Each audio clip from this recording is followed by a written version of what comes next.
Jo. Ir tu ką tik pasakėjai man, kad tau nerūpi, kad žmonės kvėpuoja tavo automobilio skleidžiamais dūmais. Pakartok tai dabar į video.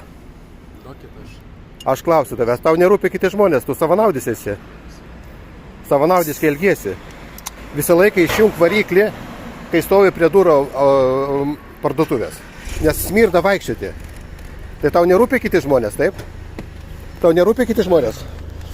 Tau nerūpi? Nerūpi kiti žmonės tau, ką? Tave tėvai auklė ar neauklė? Ar auklė tave tėvai? Nesupranta, kad reikia išjungti variklį. Sako, man nerūpi kiti žmonės. Bet tai čia yra iš tikrųjų šeimos vieta.